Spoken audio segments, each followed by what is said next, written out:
ACU has an axe to grind as the Lumberjacks come to Wildcat Stadium. I'm Hannah Knoll. And I'm Grant Boone. We will look ahead to that game against Stephen F. Austin and look back at a memorable first game ever at Wildcat Stadium. It's the Adam Dorrel Show right now.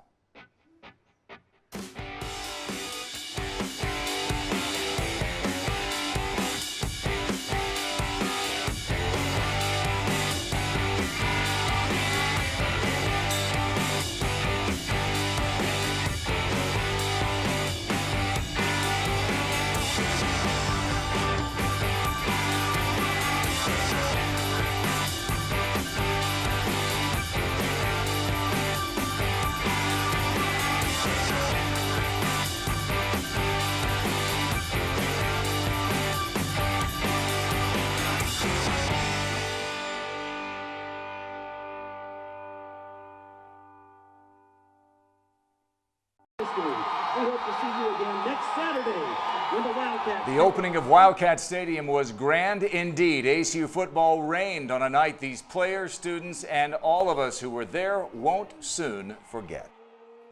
Welcome to week 3 of the Adam Dorrel Show from the JMC Network studios on the campus of Abilene Christian University. I'm Grant Boone alongside the head coach of the ACU football Wildcats, Adam Dorrel. That was quite a scene last Saturday night as the ACU football team defeated Houston Baptist in its brand new digs into the first on-campus game at Abilene Christian in nearly 60 years. Coach, from the press box, it looked and felt and sounded spectacular. What was your experience before, during, and after the game on the field? It was awesome. It's one of those nights you don't want it to end. Just a lot of things I always remember, the atmosphere of the players leading into the game, seeing them in the locker room, seeing the student section filing in, just the stadium getting full as the kicking game started. But you know, I said I've been blessed to be in a lot of big football games, and that ranks right there. Just the atmosphere and the energy, and then just the way it ended, and it was awesome. Awesome night. You said before the game on our pregame show on the radio that you wanted your team to play with passion, not emotion, with all of the stadium hoopla. Yeah. Did they do that? Not early, no. But it's something we got to learn from.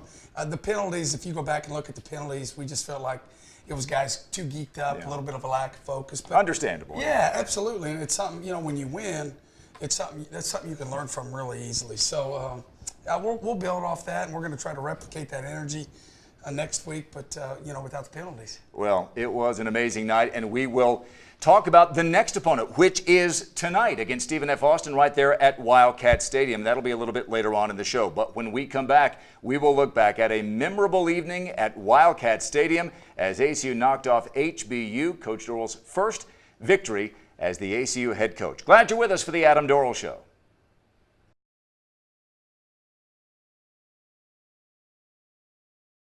Welcome back to the Adam Dorrel Show. Last Saturday night, ACU raised the curtain on its first on-campus football facility since 1942, and the Wildcat defense made sure it was curtains for Houston Baptist's hopes of stealing the show. With a look at the happy highlights, here's Jonathan Rates.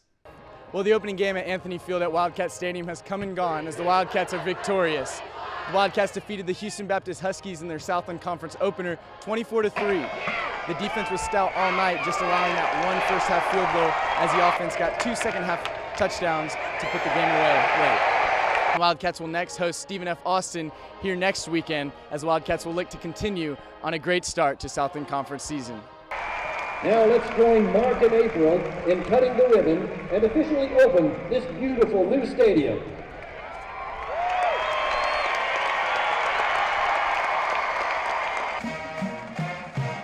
It was an exciting day in ACU history as the university opened its first on-campus football stadium in 59 years. The energy level was almost tangible to begin the game, and it fueled the Wildcat defense early. On the opening drive of the game, Houston Baptist found itself 3rd and long deep in its own territory. Deafened by the stadium noise, Bailey Zack overthrew his receiver, and junior Brandon Richmond came up with the first ever Wildcat turnover in Wildcat Stadium. Unfortunately, ACU couldn't capitalize after the drive stalled. Senior Nick Grau's field goal attempt was blocked and recovered by HBU, and the score remained tied at 0 through the first quarter. But early in the second quarter, senior DeAndre Brown would not be denied on 3rd and goal as he went Harry Houdini and weaved his way through the defense from 5 yards out to give ACU the lead.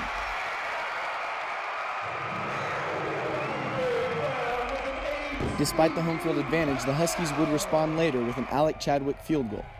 Chadwick sent the ball sailing through the uprights from 54 yards out to cut the deficit to 7-3. The game remained tight through the second quarter, but just as ACU looked like it would be held to just 7 first-half points, junior quarterback Dallas Seeley found senior Carl Whitley down the seam for a 33-yard touchdown with just 38 seconds left till halftime. The catch was Whitley's second touchdown of the year. Neither team would score again until the fourth quarter, but the ACU defense put on an impressive show, limiting the Huskies to just 129 total yards. Inspiration from defensive coordinator Tremaine Jackson kept the team engaged late, as the defense held Houston Baptist out of the red zone for the entire contest. The Wildcats increased their lead late on a 23-yard field goal from Nick Grau, and any chances of a comeback looked grim for the Huskies. HBU would look to its backup quarterback, Jack Swenson, midway through the fourth, but the Wildcats shut the door when sophomore Luke Anthony threw his second touchdown of the season, a 17-yard connection with sophomore Josh Fink. Fink had an impressive showing, recording 3 receptions for 57 yards and the touchdown. With the 24-3 victory, the Wildcats avenged last year's 27-24 loss in front of a sellout crowd and improved to 1-2 on the season and 1-0 in Southern Conference play. ACU will look to stay undefeated in conference at home when it welcomes Stephen F. Austin next weekend. The Lumberjacks defeated the Wildcats 41-30 in 2016. 1, 2, 3. Wildcats! 4, 5, 6. Okay, Jonathan, history will remember that final score of 24-3 in the first game ever at Wildcat Stadium. Coach, let's begin with the pregame. All the excitement, the house is rocking, and after losing your first 2 coin tosses of the season, you go to your aces in the hole. Yeah. You bring out Wally Bullington and DeWitt Jones, and they deliver. And they got it. Yeah, they did. That was awesome. Just seeing those guys there and them being with us for that night was just absolutely awesome. So you win the coin toss. You defer your decision to the second half. And what a first possession defensively. It really kind of set the tone in a lot of ways for the whole night. They don't get much on the first couple of plays. Then they overthrow. Brandon Richmond's right where he's supposed to be, picks it off. And your defense, Coach. I mean, unbelievable. They had 26 yards in the first quarter. I know it. They just so proud of those guys. They played hard. They played assignment football. You go back and you look at that film, they didn't make many mental busts throughout the night. Guys were where they were supposed to be. They were gap sound. We tackled really well. Really did. And, man, we were physical.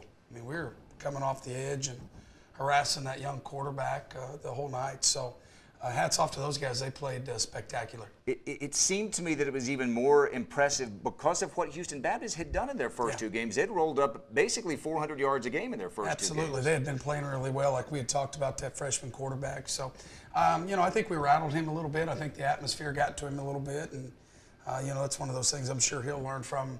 But I'm glad he didn't learn that night. So, he could learn afterwards. Yeah, absolutely. So we played well, and it was great to see guys flying around.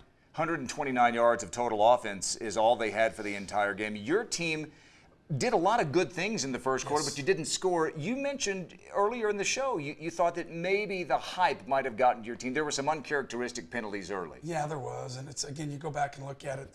The problem was 3 of the penalties negated 15-yard plays or longer. Yeah. And, just you can't do that when you're playing a really good quality team that's right there with you. So that's something we'll have to learn from. Well, you do get into the end zone in the second quarter. DeAndre Brown, I still don't know how he got in. He was bottled up and just tiptoed down the sideline. In some ways, wasn't it fitting that a fifth-year guy, DeAndre Brown, would score the first touchdown? Absolutely, it was. It was cool. He's one of those guys that's been, since we got here as a coaching staff in January, he's been instrumental in our success. His leadership's been great. He's really bought into what we're trying to do, and so it was really cool to see him score on that because, man, there was nothing there. I didn't see anything at all. So now you're late in the first half. They've stabilized a little bit, and again, because of some of those early penalties, maybe you didn't get as much out of it as you could have. But they've got the ball near midfield. They complete a slant, and Brandon Richmond, who had the interception earlier, it looked like a textbook tackle, but a helmet on the football. Adonis Davis, the sophomore corner, is there to scoop it up.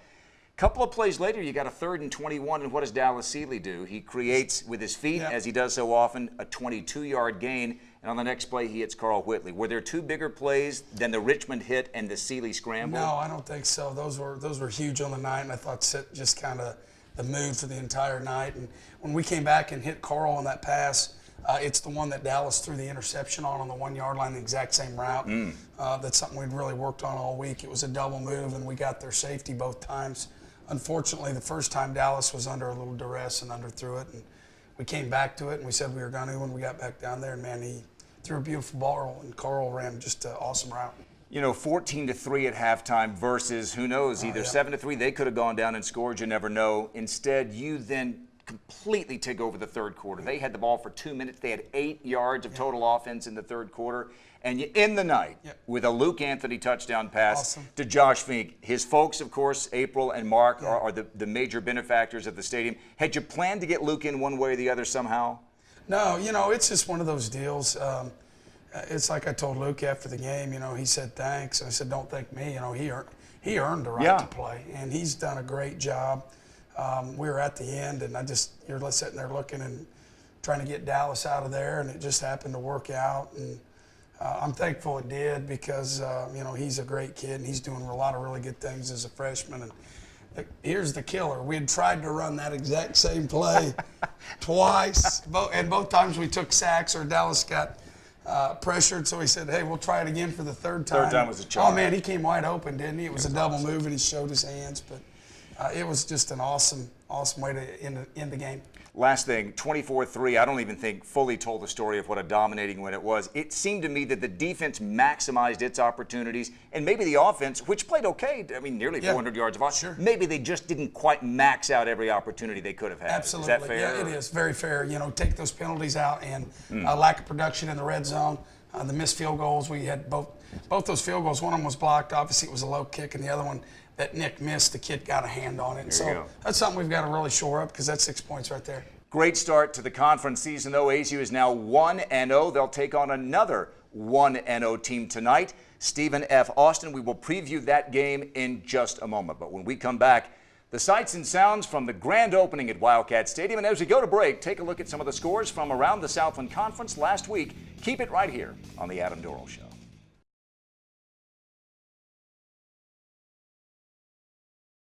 This week on the Optimist Sportscast, first we take a look at how soccer began a historic weekend for ACU athletics. Then tennis opened up its fall season in Midland with an impressive doubles performance. And finally, we look at ACU's home cross country meet and what's ahead for volleyball. Welcome to the Optimist Sportscast. I'm Max Preston. Soccer took on Houston Baptist this weekend. We go to Jonathan Rates for more. Well, it took 34 shots and until the 106th minute in the Wildcat Southland Conference home opener against the Houston Baptist Huskies. Senior Chloe Pfeiffer put in the penalty kick to win the game 2-1 as the Wildcats improved to 1-0 on the early conference season. Pfeiffer said the team effort is really encouraging going forward. Yeah, when it's a team effort like that, as the 34 shots says, it's encouraging because we know that we can work on putting those back in the back of the net, so we know that we can progress moving forward, and we know that we're going to continue having good chemistry. Our youngsters have some great composure, so that definitely helps us on the field when we get into overtime games and late minute games, because that's the thing that goes first is your body. So when you have a mind that can stay composed and calm like that, that really helps us out. Wildcats will next head to Louisiana after a short break, as the Wildcats will look to improve upon their early start. Thanks, Jonathan. Both the men and women's tennis teams played in the Midland Invitational this weekend. Josh and Jonathan Sheehy had an impressive run together in doubles, winning 3 matches to put them in the championship. However, they lost 8-5 to the doubles team from the University of Texas. Jonathan was also able to make it to the quarterfinals in the singles matches, but lost that match 6-3 in the first set and 6-4 in the second. Henry Adams was in flight 2 of the singles matches and fought his way to the championship before losing in the finals match. Lucille Podier stood out for the women, winning 2 singles matches to make the quarterfinals, but lost before she could move on further. The men and women's cross-country teams were in Abilene this weekend competing in the Niamadou Classic. The women had 4 runners finish in the top 5. Alexandria and Michaela Hackett came in first and second, while Carnley Graham came in third, and Diana Garcia Munoz finished in 5th. Also, Ryan Cleary had the best finish for the men, coming in at 6th place. The women will head to Minnesota for the Roy Griak Invitational this weekend, while the men won't be competing until Saturday, October 14th for the NCAA Division I Pre-Nationals. Volleyball is coming off of a 10-day break and will host Sam Houston State Saturday in the Southland Conference and home opener. The Wildcats head into the game with a 4-8 record, while Sam Houston comes in at 3-9. That's all for this week. For more stories and breaking news, you can go to acuoptimist.com. And be sure to follow Optimist Sports on Twitter and Facebook for more. Until next time, I'm Max Preston. Thanks, Max. Our player of the week goes to senior running back DeAndre Brown. Brown shuffled around 3 Houston Baptist tacklers to score the first touchdown ever in the new Wildcat Stadium on a 5-yard run in the second quarter. He had 52 all-purpose yards in the game against Houston Baptist. The new stadium brought a new style of pregame rituals with the first ever on-campus ACU tailgate. The tents were open to the public and fans started bringing in food, drinks, and activities around 2 p.m. The tailgate featured a new tradition called the Wildcat Walk. Football players walked through campus before stepping on the field for warm-ups. We talked to fans and parents to get their thoughts on the new game day experience. All right, guys, so how do you guys feel about tailgate being on campus and with the stadium being on campus now? Is it different, exciting? I think it's really exciting to bring new traditions to ACU, especially, home football field for Lord knows how long, So this is fun. It feels more like a college environment, and I think it's going to bring a lot of community ties back here to campus. Yeah, I'm super excited. For the first time, this is my first tailgate ever. I was encouraged since it was on campus. It's a lot easier. And my parents actually drove 10 hours to be here with me, so it's all of our first tailgate college thing ever. Yeah, I definitely think it's a good way to get more students here. At Shotwell it wasn't bad, but this just gives students a better opportunity, even if they don't have a car or don't want to make the drive out there, to be able to participate on campus and get a better look at social clubs and all the organizations on campus, I think. So, I think it's really cool that we all get to be so close together and especially be on campus.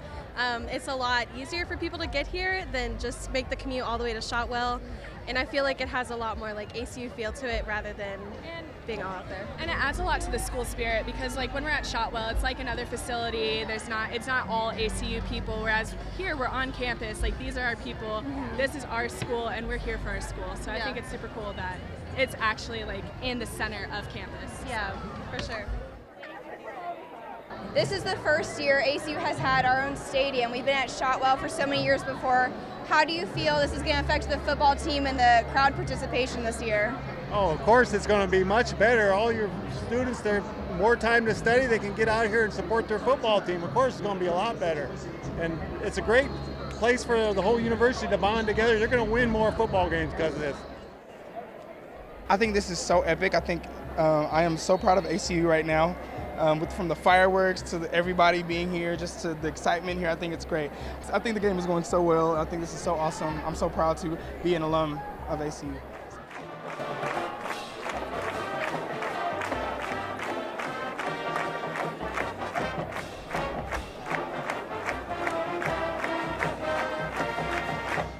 We'll be back with more on the Adam Dorrel Show.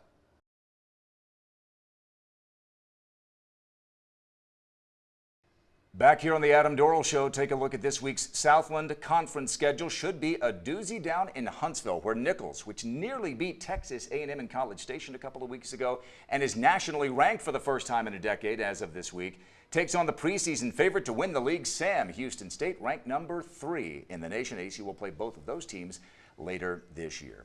All right, well, that brings us to tonight's game at Wildcat Stadium between ACU and the Stephen F. Austin Lumberjacks. They come swinging into Abilene off one of the craziest endings you've ever seen. Coach, I know you've seen it. Let's take a look here.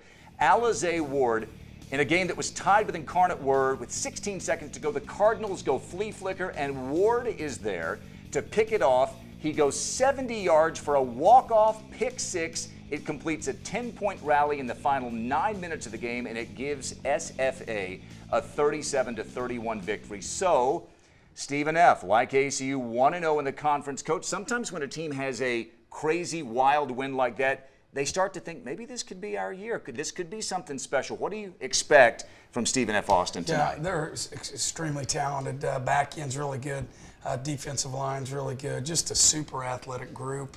That game, man, what just a roller coaster from emotions, because they got out to 21-0, yeah, first 21-point lead, and then they came back. Incarnate Word came back, and then just to finish the game like that, and you watch that last play, Grant, and not only does he obviously take it to the house, he had 3 major, if you haven't seen it, 3 just major blocks that just sprung him free, and it was awesome to see. It was a great play, and they're going to be jacked up, and it's going to be a good game. It's a good matchup. It seems like they have found their quarterback in TCU transfer Foster Sawyer, who, like Luke Anthony of ACU, hails from Fort Worth All Saints. In fact, Luke was his backup a few years ago. 33 of 43 last week, 283 yards, a couple of touchdowns in the air, and one rushing. He looks like the classic QB, doesn't he? He is. He's got a really good skill set, smart kid, makes good reads, and the thing with him, you see, he's getting better each week.